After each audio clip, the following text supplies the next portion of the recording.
pandemic sa ibang mga lugar, may mga reklamo na, sir. You should have done due diligence. Na nag-imbestiga kayo, di ba? Dapat basic yun eh. Ito pumapasok sa amin, Prime Water, gusto mo ipag-tie up sa amin, mag-JBA sa amin. Let's do a basic investigation.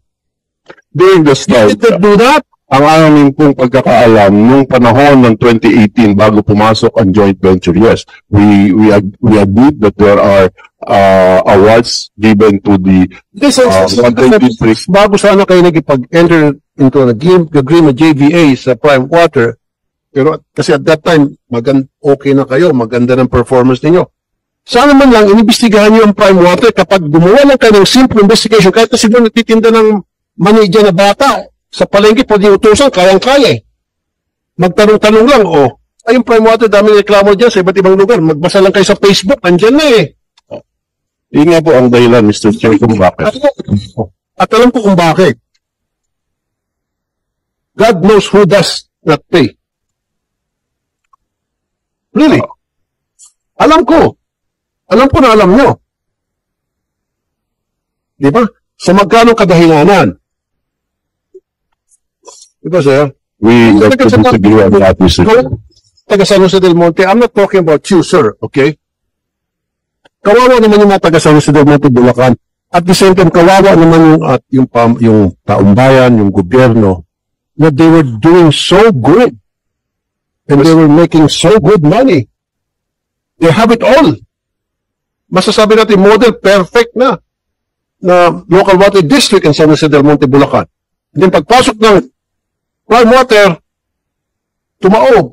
Precisely, Mr. Chair, yun nga po ang ginagawa ng pamahalang lungsod ngayon. Actually, kung tapos na tayo dyan, bakit kasi pumasok pa sa agreement? O sabi mo, walang kinalaman si Mayor, yung mga Board of Directors. Sana man lang, kung ako si Mayor, pinatawag ko, hoy, halika kayo mga alipores kayo. Ano mo pumasok sa kukote niyo, ba't kayo pumayag? Okay naman tayo. Ano meron? It was purely foresight, Your Honor. Kasi nga lumalaki yung pangangailangan ng population, sir. That's why foresight. It wasn't foresight. It was about money. Creating, sir, ang populasyon po ng aming lungsod. So, if you are making good money at kayo nakatanggap ng award, you can easily adjust to any kind of situation, any kind of circumstances. Sabihin pa natin, i-factor in mo na yung paglaki ng population. Kayang-kaya nyo. You've been doing good. Piece of cake, walk in the park. Sabi pa nga nila, kayang-kaya mo. Buti sana kung naghihingalaw kayo. Tapos i-anticipate mo yung the growing of the population and the consumers. O sige, matataranta kayo. Kailangan nyo ng ayuda mula sa private sector. PPPA, mula sa private water supplier. Pero if you were doing good, i-factory mo na yung pag-grow ng population, kayang-kaya nyo gawa ng paraan yun. Kaya nga nyo hindi gawa ng paraan kasi nga po, sir, sa magkano kadahilanan. Yun lang po yun. At ang kawawa, yung taong bayan ng San Jose del Monte, Bulacan. Okay. Thank you, sir. Thank you, sir. At least na napakinggan kita. Last na lamang siguro and then we'll close it. Anyway, there will be another hearing maybe before the end of this week.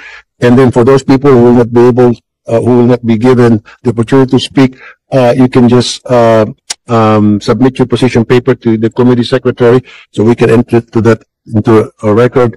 And then there will be succeeding hearings, and then TWG, etc. Sino isa pang pagbibigyan natin from the complainants? Engineer Aguilar, is that Aguilar? Engineer Aguilar, sir? Go ahead. Yes, Honorable Chairperson, Senator Rapi Tulfo, sa lahat po ng bisita nating naririto, fellow public servants, magandang hapon po sa ating lahat.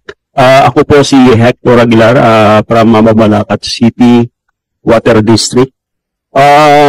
Same po ng issue sa mga nabanggit din kanina, pumasok din kami sa joint venture na to, gawa ng una, funding din po, no? Sa mga project like yung seepage management program, to have alternative water resources. Also yung fast demands kasi nasa tabi po kami ng people zone which is ang Clark ang Clark. And then, yung po modernization. Yung po yung inaasahan sana namin, kaya pumasok kami sa joint venture noong 2019.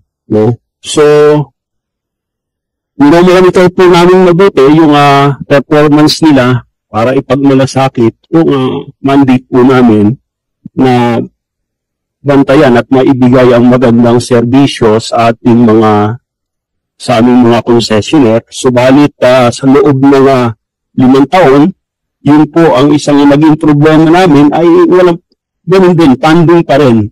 So kulang po sila or yung deficit po nila sa CAPEX na hindi natugunan. Kaya sa ngayon po, dumating din po kami sa punto na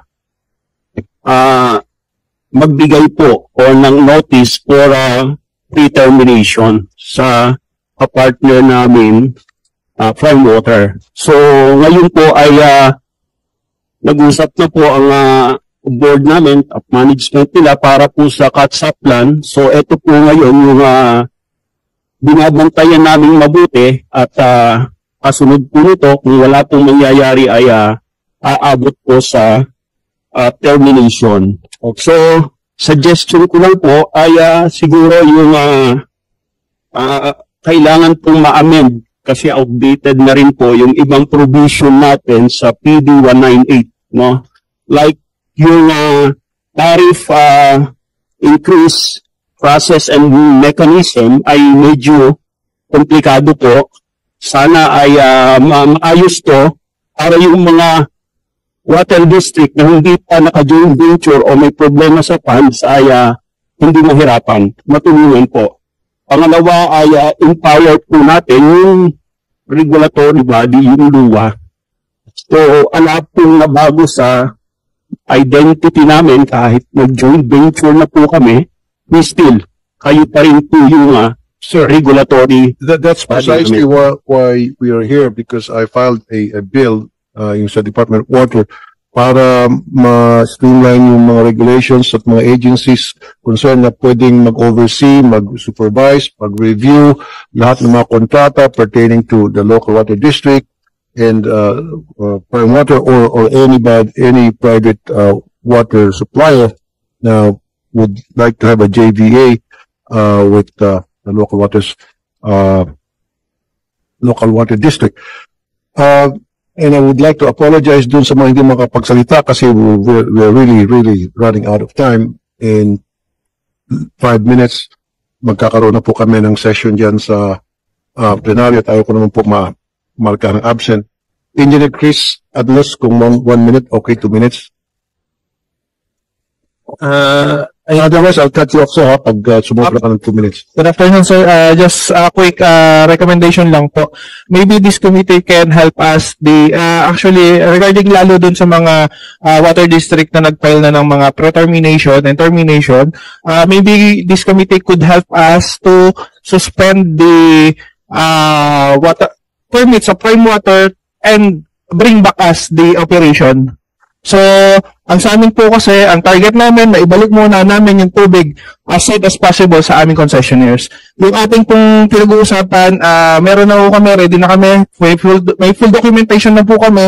Ang nire-request na lang po talaga namin is the support from the national government para matulungan kami at hindi lang kami ma-isolate, localize, para hindi kami ma-filean ng TRO. Para kung sakali ho, makabalik sa aming operation, alam naman na ho namin ng solusyon, kaya namin ibalik agad yung tubig sa tao. Okay, so your recommendation will be studied and of course in consultation with some stakeholders, and then we'll get back to you, of course, as a soon na hearing. Pag-uusapan pa rin natin yan hanggang sa magkaroon ng TWG at hopefully maipasa po yung bill na akin pong idinraft, sinusuportahan at sana po makakuha tayo ng maraming suporta sa iba't ibang agency natin pamalaan, maging sa aking mga colleagues. So for now, notices and invitations for the next succeeding meetings will be sent accordingly. There being no other